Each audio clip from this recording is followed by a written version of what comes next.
বৃষ্টি না হওয়ায় ধীর গতিতে নামছে বন্যার পানি। এখনো উদ্ধার করা যায়নি বিচ্ছিন্ন হয়ে পড়া পরশুরাম ফুলগাজীর সবাইকে। আশ্রয় কেন্দ্রে শত শত মানুষের অপেক্ষা। কাঁচা পাকা সমস্ত বাড়ির পানির নিচে আছে, পানি উড়ে গেছে, থাকতে মারিয়েন না, এই অবস্থায় আছি। আর আমরা খানা ঠিকমতো রান্না বান্না করতে পারি। সচল করা যাচ্ছে না ঢাকা চট্টগ্রাম মহাসড়ক ও রেল যোগাযোগ। দুর্গতদের জন্য ত্রাণ নিয়ে আসার অনন্য দৃশ্য টিএসসিতে। আলোচিত বিচারপতি মানিককে তোলা হবে সিলেটের আদালতে। 10 দিনের রিমান্ড শেষে আজ আবার আদালতে তোলা হবে সালমান আনিসুলকে।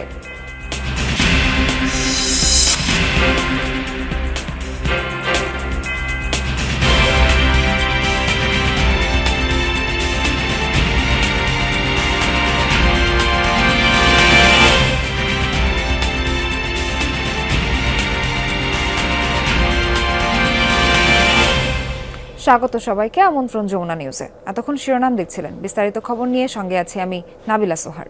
ভয়াবহ বন্যার কবলে দেশের কয়েকটি জেলা, পানিবন্দী লাখ লাখ মানুষ। ফেনীতে প্রায় 3 লাখ মানুষ পানিবন্দী। রয়েছে খাবারের প্রচণ্ড সংকট। জেলার বেশিরভাগ এলাকা বিদ্যুৎ বিচ্ছিন্ন, মোবাইল ও ইন্টারনেট সেবাও বিঘ্নিত। অনেকেই স্বজনদের সাথে যোগাযোগ করতে পারছেন না। ফেনী অংশে ঢাকা চট্টগ্রাম মহাসড়কে পানি ওঠায় ব্যাহত যান চলাচল। দেখা দিয়েছে তীব্র যানজট। পরশুরাম, ছাগলনাইয়া ও ফুলগাজীর দুর্গত এলাকা থেকে 5,000 বাসিন্দাকে নিরাপদ আশ্রয়ে নিয়েছে বিভিন্ন বাহিনী।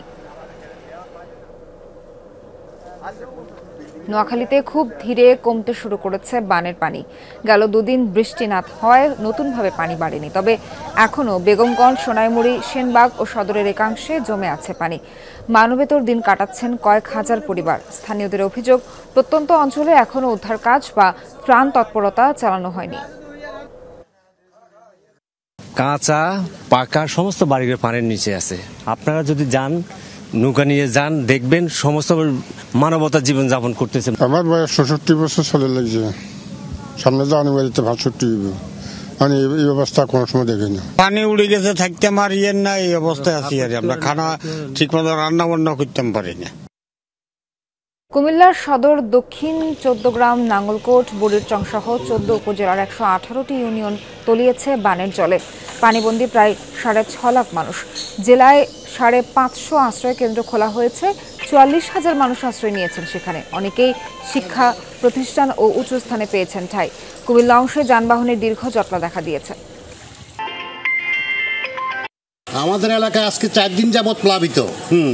বাড়িঘরে পানি উঠছে, মানুষ খুব কষ্ট পাইতেছে। সে মেইন কষ্টে আছে, মানুষ চলাফেরা করতে পারে না। পুকুরের মাছটা যা আছে সব চলে গেছে। এই জায়গায় মনে করেন কেউ আসে না এখন, কেউ আসে না।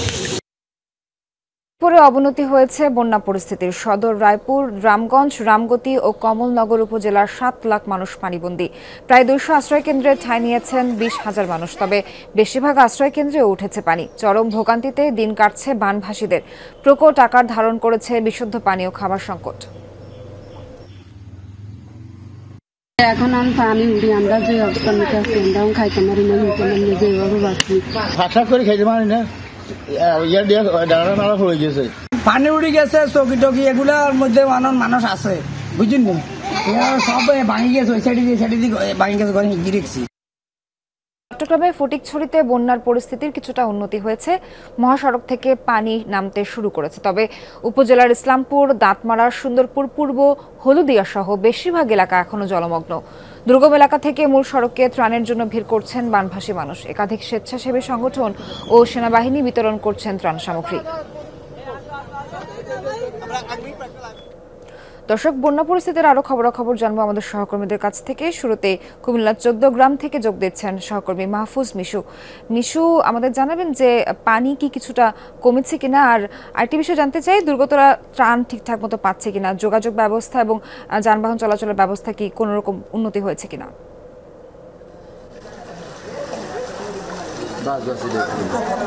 সেটি হচ্ছে পানি খানিকটা কমছে, কিন্তু সব এলাকায় আসলে পানি পুরোপুরি নামেনি। বিশেষ করে আমরা কুমিল্লার 14 গ্রামের যে ইউনিয়নটাতে অবস্থান করছি বাতিশায়, এই এলাকার মানুষজন বলছিলেন যে এলাকায় সচরাচর পানি ওঠেই না। ফলে এই পানিটা এবার ওঠাটাই একটা বড় ঘটনা। এবং এখানকার যারা মুরব্বী, বিশেষ করে যাদের বয়স 60, 70, 50, তারাও বলছিলেন যে তারা তাদের জীবদ্দশায় এমনকি পাকিস্তান আমলেও এই পরিমাণ পানি দেখেননি। ফলে এই পানি নামতে যে সময় লাগবে সেটি তারাও বুঝছেন। আপনি যদি দেখেন যে পুরো এলাকাটাই কিন্তু একেবারে প্লাবিত হয়ে আছে, এবং সাধারণ মানুষের জীবনে সবচেয়ে বড় যে সংকটটি তৈরি হয়েছে সেটা হচ্ছে 3 দিন ধরে কোনো ধরনের বিদ্যুৎ নাই।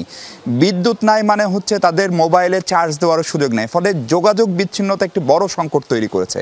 সেই সাথে রান্না বান্না, খাবারের জায়গা, গ্যাসের চুলা না থাকা, সম্পদের ক্ষয়ক্ষতি সেগুলো তো আছে। আমরা 2-1 ভুক্তভোগীর সঙ্গে একটু কথা বলতে চাই। আপনি তো এই এলাকায় চা বিক্রি করেন, আপনার এখন এই পানি আসলে কেন নামছেন এবং এখন প্রধান সংকট কি আপনাদের? আসলে বিসমিল্লাহির রহমানির রহিম, আমি সর্বপ্রথম যমুনা টিভিকে ধন্যবাদ জানাই। আমাদের এই দইয়েরা মাদ্রাসা এটা এখন আশ্রয়কেন্দ্র হিসেবে ব্যবহার হইতেছে। আর আমাদের পূর্বের ইতিহাসও কোনো আমরা দেখি নেই 14 গ্রামে এই ধরনের পানি। এই পানিগুলো কোথার থেকে আসলো বা কে আমরা কিছুই জানি না। এখন সংকট তৈল দেখেন, 3 দিন ধরে বিদ্যুৎ নাই এবং আমার ঘরের ভিতরে অলরেডি এখনো 4 ফুটের উপরে পানি আছে। তা আমাদের যে যে পুরা দইয়েরা পশ্চিম পাড়া এমন, এই যে দেখেন মসজিদ, ওই মসজিদেও আমরা এখন আশ্রয়কেন্দ্র হিসেবে ঘোষণা করা হয়েছে। একটা প্রাইমারি স্কুল আছে, এটা একটা মাদ্রাসার ভিতরে 300। এখন আমাদের মনে করেন সাহায্য সহযোগিতার প্রয়োজন, কারণ আমরা গভর্নমেন্ট থেকে যে আমরা এখনও আমাদের এখানে কিছু আসা নাই। তবে আমাদের ভাই বেরাদার বা প্রবাসী যারা আছে ওনাদের মাধ্যমে আমরা যথেষ্ট সহযোগিতা পাইতেছি। তবে এটা আমাদের পর্যাপ্ত না, আমাদের আর একটু ভাবার দরকার।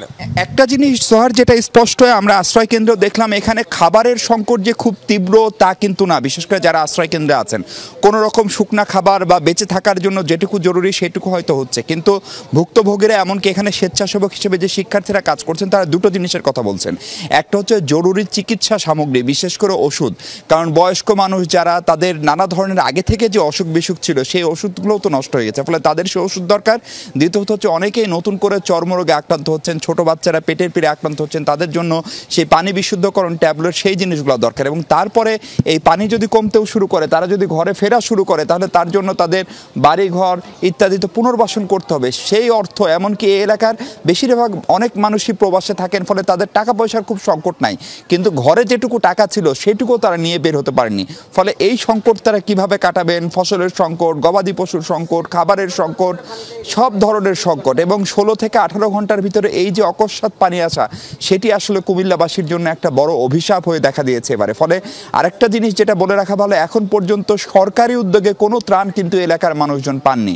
যেটুকু তারা পেয়েছেন তা এই এলাকার ভলেন্টিয়াররা, প্রবাসে থাকা মানুষজন, নানা রকম ফাউন্ডেশন অর্থাৎ বেসরকারি উদ্যোগ থেকে। ফলে সরকারি সহযোগিতা এবং একটা সমন্বিত পরিকল্পনা ছাড়া এই ক্ষতি কাটিয়ে ওঠা যে দারুণভাবে কঠিন হবে তাদের জন্য, সে কথাটি তারা বারবার বলছেন। সোহার, মিশু জানাচ্ছিলেন সরকারি কোনো ত্রাণ কিন্তু কুমিল্লার 14 গ্রামে এখন পর্যন্ত পৌঁছায়নি। ধন্যবাদ আপনাকে যুক্ত হওয়ার জন্য। বানভাসীদের খবর জানাতে যুক্ত হতে চাই এই মুহূর্তে রিয়াজ রায়হানের সাথে, তিনি আছেন নোয়াখালীর বেগমগঞ্জে। রিয়াজ, আপনার কাছে জানতে চাই যে যারা ভুক্তভোগী আছেন, ক্ষতিগ্রস্ত আছেন, তাদের এই মুহূর্তে আসলে সবথেকে বেশি সংকট কিসের এবং উদ্ধার তৎপরতা কেমন দেখছেন, এবং তাদের কাছে কি সুপেয় পানি, বিশুদ্ধ খাবার, ঔষধ ঠিকঠাক মতো পৌঁছাচ্ছে কিনা?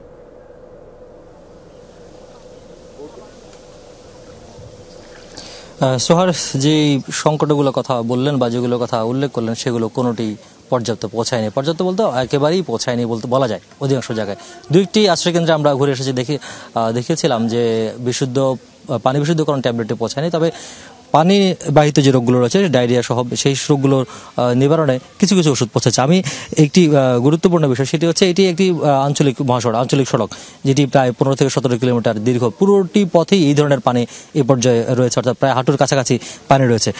আমি একটু দেখাতে চাই যে ঠিক সড়কের পাশে যে বাড়িটি রয়েছে সেই বাড়িটির পানির কি অবস্থা, তা এটি অনুমান করলে বোঝা যায় যে একেবারে ভেতরের দিকে যে বাড়িগুলো রয়েছে সেগুলোর পানির কি অবস্থা সেটি আন্দাজ করা যাবে। কারণ সড়কের একেবারে একেবারেই কাছে যদি বাড়িতে হাঁটুর উপরে পানি হয় তাহলে বুঝতে বাকি নেই যে এখন পর্যন্ত কি পরিমাণ পানি বা কি পরিমাণ জলমগ্ন অবস্থায় রয়েছে বা বানের পানিতে কি পরিমাণ মানুষ ভেসে আছে নোয়াখালীর প্রায় ৫-৬টি উপজেলার প্রত্যন্ত অঞ্চলের মানুষগুলো, কারণ তারা অধিকাংশই চলে গেছেন বাড়িঘর ছেড়ে আশ্রয়কেন্দ্রে, এবং আশ্রয়কেন্দ্রেও তিল ধারণের ঠাঁই নেই কোনো কোনো ক্ষেত্রে।